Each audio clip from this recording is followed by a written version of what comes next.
ډېر خلک وایي ختمونه کو الله باران ووري سوره یاسین ختم کوه د قرآن پاک ختم کو قرآن کې چې الله د باران لپاره کومه طریقه ښووله هغه یې دا نه ویل چې قرآن ختم وکړئ سوره یاسین ختم وکړئ الله وی فقلت استغفروا ربکم د الله نه بخښنه وغواړئ توبه وباسئ کله انه کان غفارا چې تاسو کله توبه وکړه بیا یرسل السماء علیکم مدرارا الله به باران په شبو شبو وري که توبه باران غواړو نو توبه به وباسئ الله طرف ته مونږ وظیفې ډېرې کوو دا وظیفه وکړم کېدای شي باران وشي جانماز اوسئ خړ ووینځئ کېدای شي باران وشي جومات ګډونو کې بانګ ووایئ کېدای شي باران وشي دا مختلفې طریقې دي لیکن الله چې کومه طریقه ښووله ده هغه طریقه دا چې تاسو الله طرف ته متوجه شئ توبه مونږ نه وباسو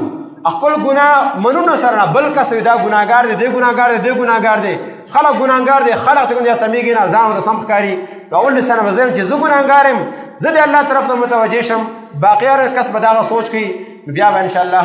الله تبارک وتعالی باندې باران ولي کنه روزانه باران راځي او هوا د من راولي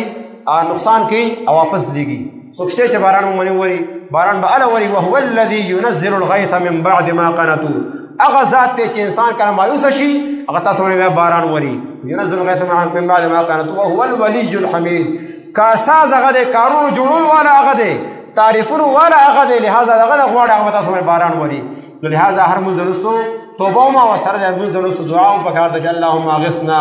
غيثا مغيثا مريعا نافعا غير ضار عاجلا غير آجل الله دې تعالی والا فائدې والا باران باندې ووري اللهم استع عبادك وبهيمتك اے الله خپل دې بندگانو باندې وبوس کوا او د ساورو باندې جانورو باندې وبوس کوا چولستان کې تاسو کتل د سه مرز باران نشته او خان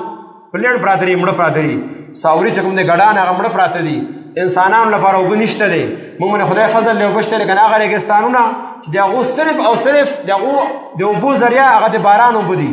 ډنډې جوړېږي او هغه هغه انسانانو بس هغه بیا هغه استعمالي ساوري هم هغه استعمالي هغه خلکو لپاره اوبه نشته دی نو هغو لپاره هم موږ دا زموږ ګناهونو د وجې نه هغه ساورو تکلیف میلاو شنه هغه چې کوم د بلکاو باندې ساوري مري او مونږ هیله ناست یو په میډیا باندې خپل هغه سیاسي اختلافات راغسې دغه طرف توجه نشته دی لهذا موږ نه پکار دي موږ الله طرف ته متوجه شو که د هغو نه وباندې کړي سبا مونږ نه ومندولی شي په اپریل کې چې کوم دی خوړ وچ پروت دی او نن چې کوم دی کور کور پرزول دي یو ځان ته پیپ لګي بل ځان ته لګي پریشانیانې دي که الله غواړي قل ارأیتم ان اصبح ماؤکم غورا فمن یأتیکم بماء معین که دا اوبه هغه کته ته راکاږي څوک دې تاسو له بیا اوبه راکړي دا خوږې اوبه تاسو زه کوی وکړم 100 فوټه هغه به درنه نورې کته کړي ته به 200 فوټې هغه نورې کته کوي څوک پر دغه طرف ته متوجه شي نه اوبه به درنه بندې کړي بیا به څه کوي او د اوبه اهم ضرورت دی لهذا الله طرف ته رجوع او خپل ځان له د دعا اهتمام پکار دی الله دې عمل کول توفیق راکړي